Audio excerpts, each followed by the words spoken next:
nós discutimos agora o que ocorre na Alemanha. E há novidades com um caso que comoveu o país. Então, confira a apuração. Na quarta-feira passada, um imigrante afegão de 28 anos, atacou a facas um menino de apenas 2 anos e um homem de 41 anos que tentava ajudar em meio ao incidente. O alvo do criminoso era um grupo de crianças que brincavam no local e o suspeito, então, como eu dizia, um afegão de 28 anos, foi preso nas proximidades do parque aonde houve o ocorrido. Por decisão de um tribunal, ele foi internado temporariamente em um hospital psiquiátrico. Ele teria problemas psicológicos, melhor dizendo, e vivia em um centro de asilo de refugiados na região. A gente tem as falas das autoridades, então vocês acompanham comigo. O ministro do Interior do estado da Baviera, onde o crime ocorreu, afirmou que o suspeito já havia chamado a atenção das autoridades anteriormente em 3 ocasiões por comportamento violento. A gente tem ainda a fala de Olaf Scholz. Ele falou sobre o refugiado que, dando um histórico, entrou na Alemanha em 2022, tentou solicitar asilo, não conseguiu e deveria ter deixado o país no final do ano passado, então estava ilegalmente dentro da Alemanha. Scholz, o chanceler alemão, disse que apenas os pêsames às famílias das vítimas não eram o suficiente. Aspas então para o chanceler. Estou cansado de ver esses atos de violência ocorrendo em nosso país a cada poucas semanas, por autores que vieram aqui em busca de proteção. Uma ideia equivocada de tolerância é completamente inadequada nesse caso. E se a gente falava de como esse caso hediondo, e por certo, merece todo o respeito e o pêsame, e nossos pêsames, nossas condolências às famílias, isso tem uma implicação política conforme o debate progride na Alemanha. Não é o primeiro, então, nossa redação apurou um histórico no qual houve o seguinte anteriormente. Em junho, um policial foi morto a facadas durante um protesto anti-islã. O autor do crime foi preso e era também um imigrante afegão. E em agosto, 3 pessoas foram mortas e 8 ficaram feridas em um ataque a facadas em um festival de rua, outro caso que gerou comoção pública no ano passado. Agora, onde isso toma o palco central quanto às eleições é porque o Friedrich Merz, do CDU, o partido considerado da direita moderada nos Estados Unidos, mesmo um dos favoritos para poder ser o próximo chanceler da Alemanha, prometeu que ordenará controles permanentes em todas as fronteiras alemãs no primeiro dia do mandato, uma retórica que soa similar àquela que entregou a Donald Trump a vitória nos Estados Unidos. Ele afirmou que o país está diante de escombros de uma política equivocada de asilo e imigração nos últimos 10 anos, e então fez uma série de críticas.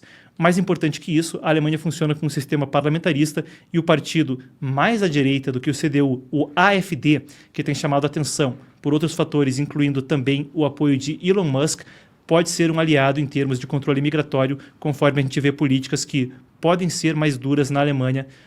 E há anos tem se visto realmente um fluxo migratório de refugiados muito grande. Para discutir o assunto, a gente recebe o colunista do Epoch Times, Pacheli Lukvo. Ele que você pode encontrá-lo em @agendaberlin no Instagram, morou na Alemanha por 14 anos e tem desde então trabalhado também com turismo histórico. Muito bem, vamos lá então, Pacheli, consegue me ouvir? Consigo perfeitamente, e vocês? Escuto bem.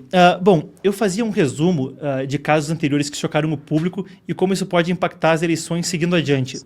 Detalhe para a gente então, o que Friedrich Merz busca agora em termos de controles migratórios, o quão grande é essa pauta no debate público agora? Ela pode ser um fator definitivo nas eleições que vêm adiante?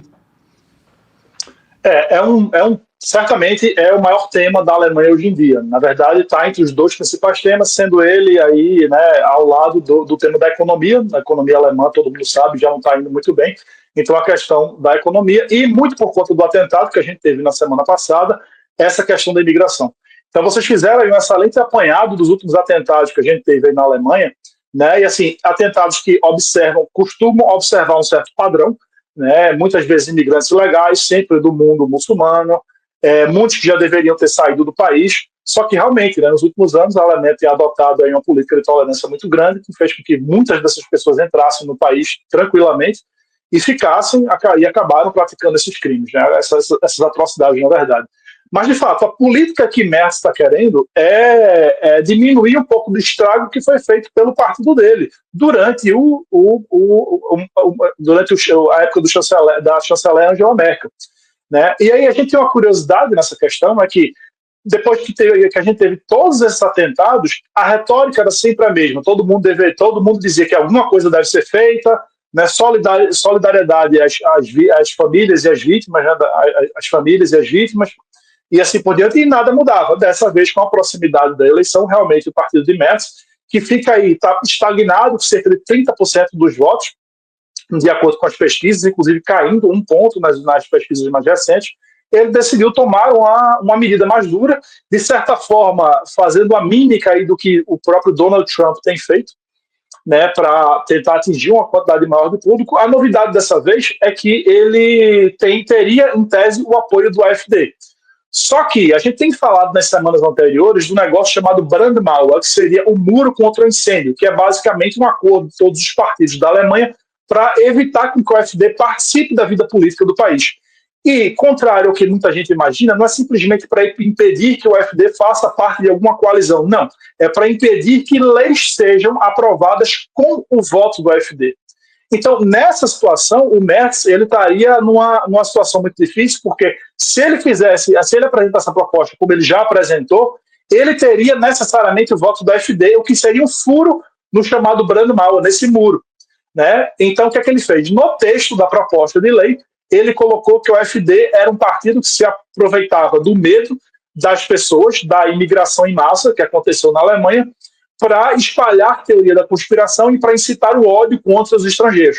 Então, foi uma forma dele direcionar os holofotes para os partidos como o SPD e o Partido Verde, e, ao mesmo tempo, retirar qualquer possibilidade de apoio que o AfD venha a ter a essa lei, para que ele não aprove a lei com o apoio do AfD.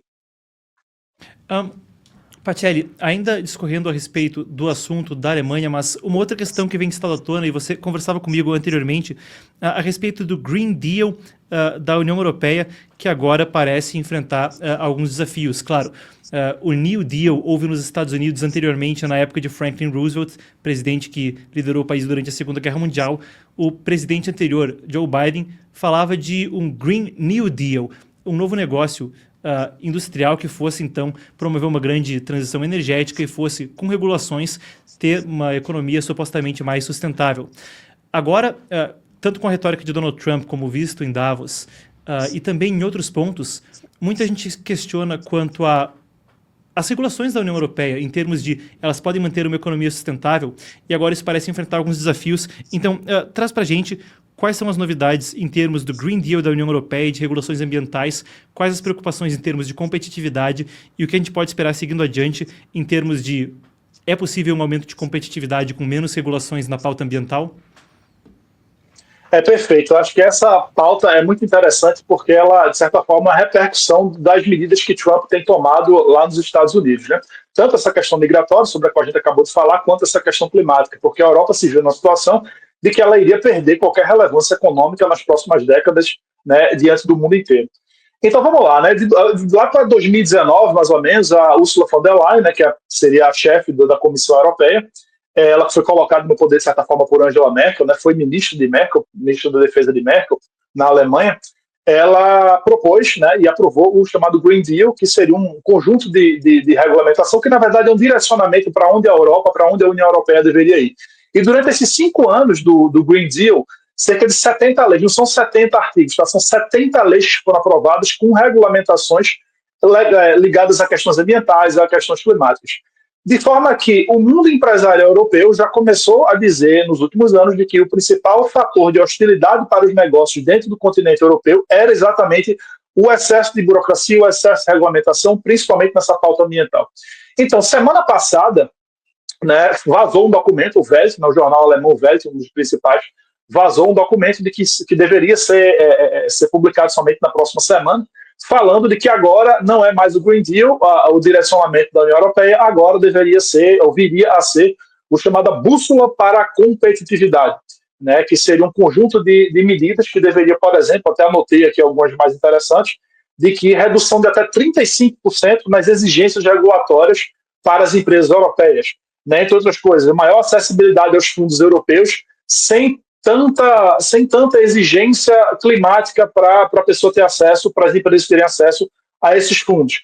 Processo mais rápido para conseguir autorizações para coisas funcionarem, principalmente a indústria química europeia, que sempre foi muito forte, mas tem ficado muito debilitada, exatamente por conta dessas regulações.